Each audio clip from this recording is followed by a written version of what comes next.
Thank you very much. I start by acknowledging the traditional owners of the land on which we meet, and in a spirit of reconciliation paying my respects to elders past and present. I'm here to introduce President Obama to you, and I know that you are going to give him a wonderfully warm Darwin, Northern Territory welcome.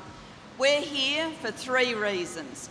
First, President Obama said when he came to Australia that he wanted to get out beyond Canberra, he wanted to get out and about and meet some real Aussies, and no better place to do it than here in Darwin, here in the Northern Territory.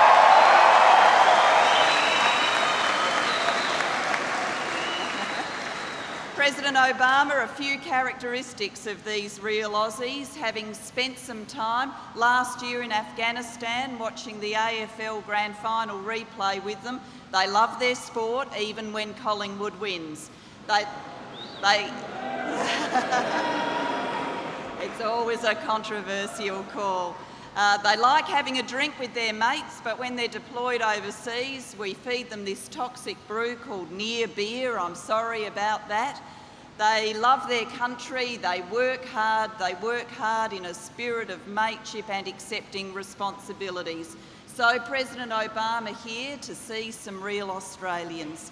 Second, President Obama is here to say to the serving military personnel, to the people from our Australian Defence Force and to some American friends as well, thank you for what you do. Thank you from me as Prime Minister of Australia and from President Obama. Thank you for everything that you do in our own nation in times of natural disaster. Thank you for the hard work and training you do in this place. Thank you for the way that you hold up the standards of our country and hold our flag high, whether it's in East Timor or the Solomon Islands or the hard fight in Afghanistan. You are there doing what we need you to do. You are there because you want to serve, and we are so tremendously proud of you. And particularly tremendously proud of those of you who have been to Afghanistan and who are looking to go back. Those who know that that fight has given us days of sorrow as well as days of reward, days of progress. Those of you who have shown fortitude and bravery no matter how tough it's got. Thank you for your determination, and we share your determination to see the mission through. And last but by no means least, President Obama is here because he and I have been working to strengthen the great alliance between our two countries, working to make sure that the alliance lives anew in this place in the Northern Territory by bringing 250 Marines here initially, going to 2,500 Marines over a staged process, so that shoulder to shoulder with our American friends, we can train with them, we can be with them to meet the contingencies in our region. We are conscious that when we talk about the American-Australian alliance, when we talk about ANZUS, really we're talking about you, because you are the ones who do the heavy lifting. You are the ones that make this alliance live day in, day out through the work that you do. We admire your sense of duty, we admire your courage, we admire your experience, we admire the fact that you face down adversity.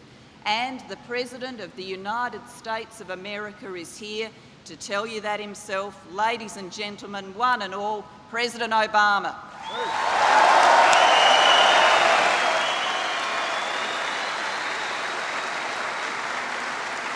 Thank you.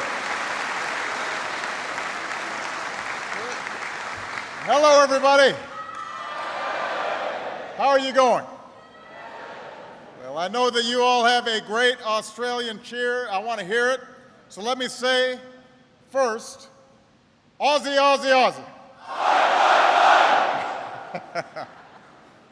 I enjoyed that. It is great to be here at Rough Darwin. Darwin. I'm learning to speak Strine. The Prime Minister said that she wanted to show me Australia at its best. And she's right. You all are all true blue. So thank you, Julia, for bringing us together today. for being such a great friend and champion of our alliance, and for this visit to Australia, which I will remember forever. Now, it is good to be here in the top end. I thank the people of Darwin for the incredibly warm welcome, and I'm proud to be the first U.S. president ever to visit the Northern Territory.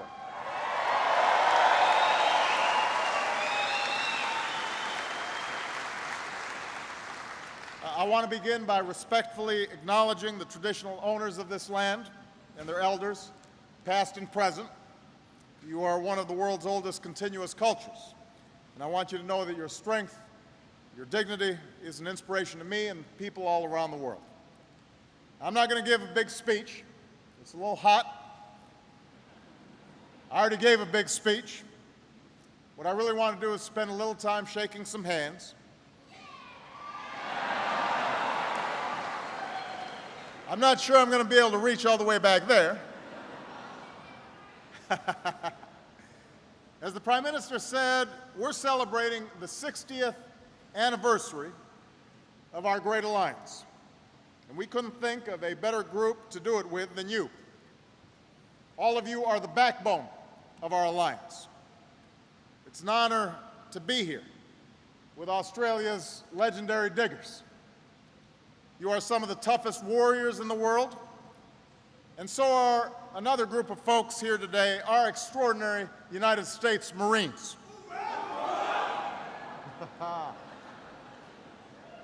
Aussies and Americans like you have stood together since World War I, the war in which so much of your national character was born, your incredible Anzac spirit.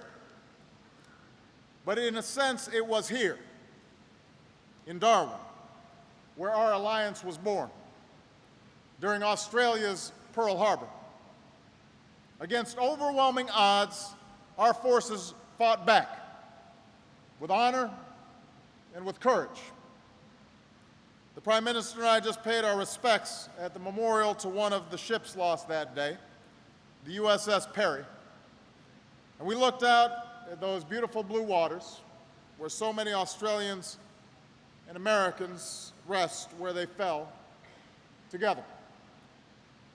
The days after Darwin were tough. Some thought Australia might fall. But we dusted ourselves off, we picked ourselves up, we rebuilt, and thanks to the extraordinary generation of troops, we went on to victory in the Coral Sea and at Midway and in Milne Bay. And when that war was won, and as another raged in Korea, our countries forged a new alliance. We pledged our collective defense for the preservation of peace and security. And that's a promise we've kept ever since. As I said in Parliament earlier today, our alliance is rooted in the bonds between our people and the democratic values that we share, and our commitment to stand with each other through thick and through thin, no matter what. And that includes Afghanistan. I know many of you served there, including proud members of the 1st Brigade. Like generations before you, you've lived and served alongside your American colleagues day in and day out. And you work together so well, it's often said you can't tell where our guys end and you guys begin. Today I want to say thank you. Thank you for a job well done. Thank you for your incredible sacrifices. Thank you for your family's sacrifices. And welcome home.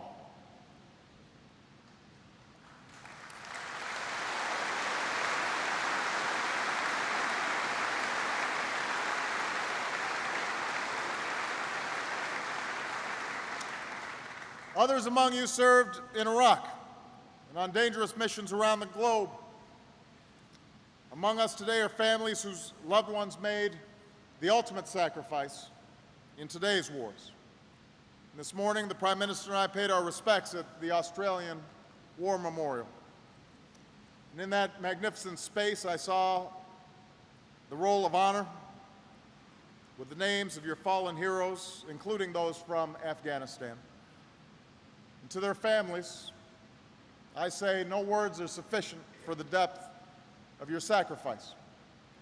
But we will honor your loved ones by completing their mission, by making sure Afghanistan is never again used to attack our people. And I am confident that we are going to succeed. Now, here in Darwin and Northern Australia, we'll write the next proud chapter in our alliance. As the Prime Minister and I announced yesterday, some of our Marines will begin rotating through these parts to train and exercise with you and to work as partners across the region for the security we all want. Today, on behalf of the American people, I want to thank the people of this community for welcoming our men and women in uniform. We are grateful for your friendship, and we are grateful for your hospitality. So we're deepening our alliance, and this is the perfect place to do it. I know the training conditions around here are tough, at least that's what I've heard. Big open spaces, harsh weather, mozzies, snakes, crocs. In fact, I was just presented with the most unique gift I've ever received as president, crocodile insurance. My wife, Michelle, will be relieved. I have to admit that when we reformed healthcare in America, crocodile insurance is one thing we left out. But there's another reason we're deepening our alliance here. This region has some of the busiest sea lanes in the world, which are critical to all our economies. And in times of crisis, from the Bali bombings to East Timor to relief after a tsunami, Darwin has been a hub, moving out aid, caring for victims, making sure that we do right by the people of this region. And that's what we're going to keep doing, together. Going forward, our purpose is the same as it was 60 years ago, the preservation of peace and security. And in a larger sense, you're answering the question once posed by the great Banjo Patterson. Of Australia, he wrote, "Hath she the strength for the burden laid upon her? Hath she the power to protect and guard her own?" Well, generations of Australians, and you, its men and women in uniform, have given your answer. And America has been honored to stand with you as allies with an enduring commitment to human freedom. On this 60th anniversary, we are saying together, proudly, yes, we have the strength for the burden laid upon us, and we have the power to protect and guard our own here in the Asia-Pacific and all around the world.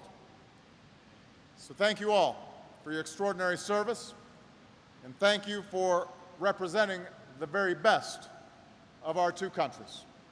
God bless Australia, God bless America, and God bless the great alliance between our two peoples. Thank you very much.